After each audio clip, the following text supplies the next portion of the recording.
नमस्कार दोस्तों, आपका स्वागत करते हैं भारत की आवाज़ में।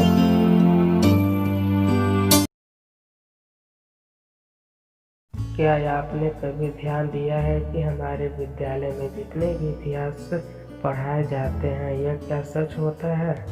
आज हम इसी विषय पर बात करने की कोशिश करेंगे। आज हम बात करेंगे छत्तीसगढ़ के इतिहास की। जैसे कि हमें जानते हैं कि हमारे छत्तीसगढ़ में बहुत सारे प्राचीन मंदिर और गुफाएं पाई जाती हैं। और आज हम बात करने जा रहे हैं अपने भारत देश छत्तीसगढ़ राज्य सरगुजा जिला सीता बेगरा गुफा के बारे में, जो कि हमारे छत्तीसगढ़ राज्य के इतिहास में पढ़ाया जाता है और इसके बारे में बताया जाता है।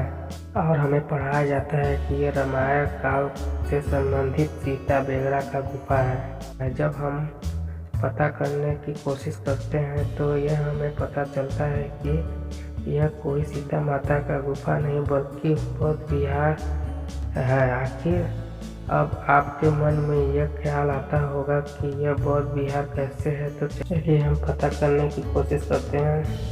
जैसे हमें पता है कि हमारे छत्तीसगढ़ का इतिहास 773 ईसा पूर्व महान सम्राट अशोक के शासनकाल से माना जाता है। उस समय हमारे भारत में बौद्ध धर्म के मानने वाले बहुत ज़्यादा संख्या में लोग रहते थे। उस समय बौद्ध धर्म दो भागों में बट गया था, जिससे एक शाखा हीनयान थे, जो कि बौद्ध धर्म की बताए हुए विचारों पर चलते थे, और दूसरी शाखा महायान जो बौद्ध के बताए हुए मार्ग पर चलते थे और बुद्ध की मूर्ति बनाकर पूजा करते थे। समय के साथ देखते देखते बौद्ध धर्म तीसरी शाखा में बन गई, जिसे हम ब्रजयान शाखा कहते हैं।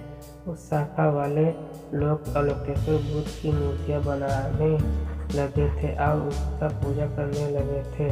अब एक बात और ध्यान से समझिएगा कि मौर्य काल से लेकर गुप्त काल तक भाषा पाली, प्राकृत और लिपि धर्म लिपि थी, और यह सभी राज्यों बुद्ध धर्म का पालन करते थे।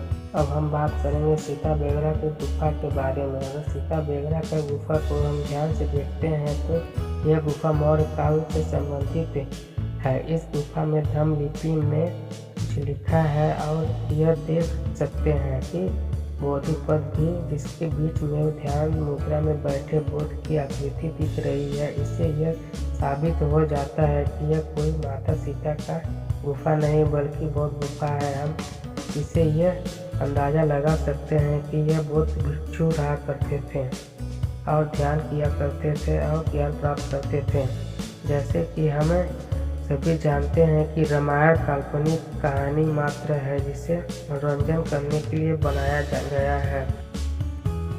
हमारे छत्तीसगढ़ के विषय में जो इतिहास पढ़ाया जाता है ये वैदिक काल के समय का है, यह सब झूठ है पढ़ाया जाता है। अगर हम ध्यान से देखें तो हमारे भारत में जितने भी ग्रंथ हैं यह सब संस्कृत भाषा और लिपि देवनागरी लिपि में लिखी गई है।